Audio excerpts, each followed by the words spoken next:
Hello everyone, now we will start part 2 of chapter 2, the establishment of company power.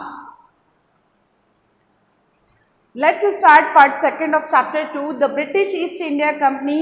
अब हम देखेंगे जो British East India company थी वो भारत में कब आई और किस तरह से उसने अपना जो साम्राज्य स्थापित किया। On 31 December 1600 31 December 1600 the British East India Company properly known as East India Company received a royal charter from Queen Elizabeth the ruler of England. देखिए क्या हुआ, 31 दिसंबर 1600 को the British East India Company, जिसको ईस्ट इंडिया कंपनी के नाम से जाना जाता है, और यह किसने दिया था इसे नाम, the royal charter from Queen Elizabeth first the ruler of England. England की जो महारानी थी क्वीन एलिजाबेथ, उसके द्वारा यह उपाधि दी गई थी। The granted the company the sole right और मोनोपोली और trade with the east, while this royal charter gave it exclusive right among other trading groups in England. It could not prevent other European powers from entering the East. देखिए जो ये queen थी Elizabeth, इन्होंने east India company को कुछ special power दी हुई थी, monopoly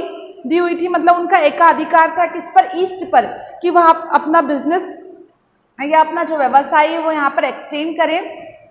While this royal charter gave it exclusive right, बहुत एक्सक्लूसिव मतलब कुछ स्पेशल राइट्स से अधिकार दिए गए थे। Among other trading groups in England, England के जितने भी ट्रेडिंग ग्रुप्स थे उनमें से सबसे ज़्यादा जो राइट्स दिए गए थे वो किसको दिए गए थे, ईस्ट इंडिया कंपनी को।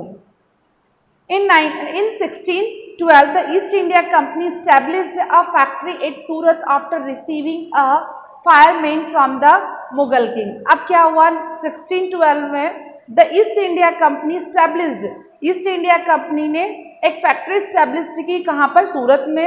After receiving A fireman from the Mughal king, और उन्हें क्या मिल गया था, मुगल किंग से एक फायरमैन मिल गया था, Jahangir. In 1662 the East India Company was given Bombay by King Charles II, who had received it as a gift from the Portuguese. अब क्या हुआ, 1660 में the East India company was given Bombay, east India company को बॉम्बे दे दिया गया by king Charles second, किसके द्वारा दिया गया था, किंग चार्ल्स सेकंड के द्वारा, who had received it as a gift from the Portuguese. और चार्ल्स सेकंड को बॉम्बे कहाँ से मिला था, पुर्तगीज से गिफ्ट के द्वारा मिला था। और जो ये किंग चार्ल्स सेकंड थे उन्होंने बॉम्बे किसको दे दिया, ईस्ट इंडिया कंपनी को दे दिया।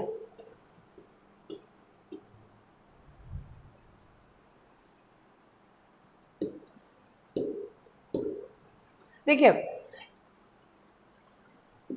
It as a gift from the Portuguese, देखिए जो प्रिंस चार्ल्स थे उनको बॉम्बे कहाँ से मिला था, पुर्तगीज से मिला था गिफ्ट के रूप में।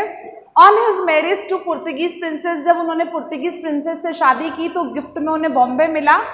कैथरीन हेनरीटा ऑफ ब्रेगेंजा, उनका नाम क्या था, Catherine Henrietta of Braganza. Later trading post were set up in Madras, Bombay में सेटअप करने के बाद ये कहाँ चले गए, मद्रास में, अहमदाबाद, कलकत्ता एटसेट्रा विद बॉम्बे, बॉम्बे के साथ साथ Calcutta and Madras emerging as the 3 main centres of its activities.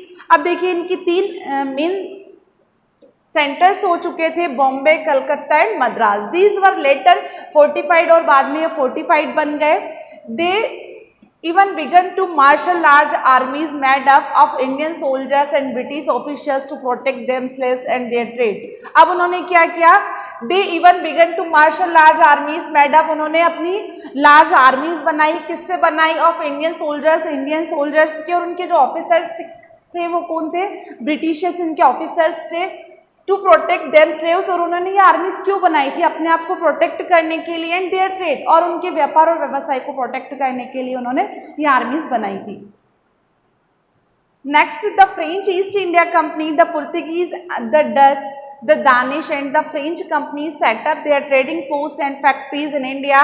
Portuguese, Dutch, Danish, French companies ने अपना जो ट्रेडिंग व्यापार और व्यवसाय था वह एज ए फैक्ट्री, मतलब उनकी जो कंपनीज थी उसको फैक्ट्री कहा जाता था, उसे इंडिया में सेटअप किया। The French East India company emerge as a serious rival to East India company. अब क्या आई, फ्रेंच ईस्ट इंडिया कंपनी आई और ये किसमें इमर्ज हो गई, ईस्ट इंडिया कंपनी में इमर्ज हो गई। The other European trading companies did not have any significant political power. देखिए यह जो ईस्ट इंडिया कंपनी थी इसके अलावा किसी भी यूरोपियन ट्रेडिंग कंपनी को इतनी पावर नहीं मिली थी जितनी कि ईस्ट इंडिया कंपनी को मिली थी। The French East India company was established in 1664 to complete with the East India company. देखिए जो फ्रेंच ईस्ट इंडिया कंपनी थी वह एस्टेब्लिश हुई 1664 में to complete with the East India Company, और यह किसमें इमर्ज हो गई, ईस्ट इंडिया कंपनी में इमर्ज हो गई, उसने अपने आप को कंप्लीट कर लिया। This set up trading post at Chandernagore, Puducherry, Mahe, Karaikal. It was during the time of Joseph Dupleix the French governor that was the rivalry between the East India Company and the French East India Company become very intense। देखिए अब क्या हुआ, इन्होंने भारत की जगह जगह अलग अलग शहरों में अपनी फैक्ट्रीज या अपना ट्रेडिंग इस्टेब्लिश किया, और इन दोनों जो फ्रेंच ईस्ट इंडिया कंपनी थी और ब्रिटिश ईस्ट इंडिया कंपनी थी उन दोनों के बीच में राइवरी, एक गवर्नर थे उनका नाम था जोसेफ ड्यूप्लेक्स।